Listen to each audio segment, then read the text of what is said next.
It's obviously not a very traditional choral music.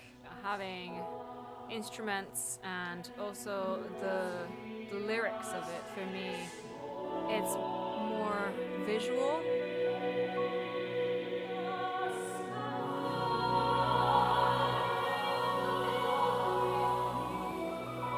So Winter Morning Walks began as a collection of poems written by American poet Ted Kooser, who in the late 1990s was diagnosed with skin cancer. And while he was recovering, he would get up very early in the morning and go for a walk. Every day was a morning walk, and every day was a poem. And by the end of it all, I believe there were close to 100 poems that were written about his morning walks and the things he saw and the things he thought and the things he experienced. A little later on,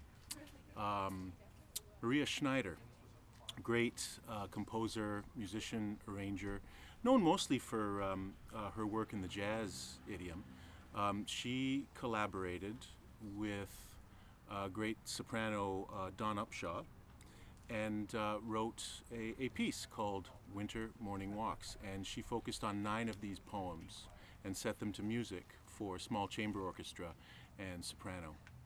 And then in 2017, Maria Schneider collaborated with a very dear friend of mine, BC composer arranger Rejean Marois, and he took Schneider's work and modified it and wrote it for a vocal jazz ensemble.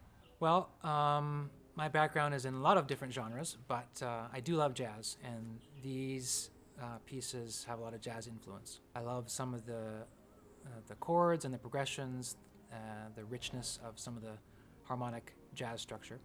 Well, I'm definitely a jazzer. My musical training, I've trained a little bit in musical theater, but mostly in jazz. A lot of this piece is kind of right up my alley. The harmony is very jazz influenced. There's a lot of rhythmic syncopation.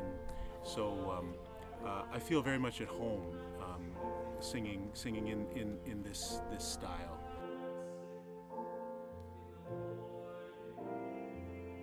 Walking by Flashlight is so beautiful.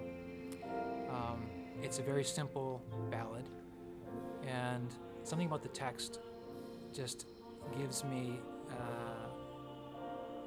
a vision of what this poet is thinking and feeling as he's walking. Hearing the solo, my brother, Carmen, he does it so beautifully and really does justice to the melody and the writing. I love the crunch of the solo line in the Finch Feeder. As a whole, I do like movement 6.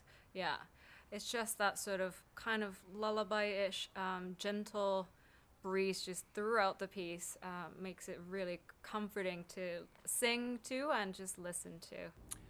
I think we are able to bring a traditional approach to the singing and the vocal quality, but also we can use a lot of our various backgrounds and experiences in other genres to add different colors and textures just to make the music sparkle and really respect what Maria and Rejean have done to this piece.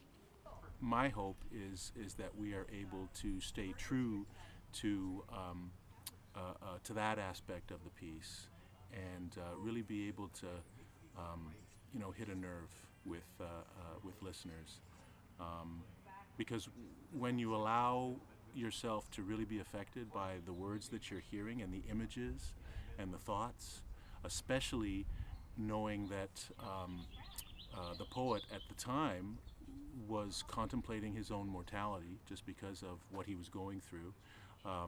The words are so powerful. Since we are in this pandemic, I just hope that we get to share our love with music and the nature to everybody who's listening. It's all about the poetry. It started with the poetry, and I think the poetry should be what is always in the foreground.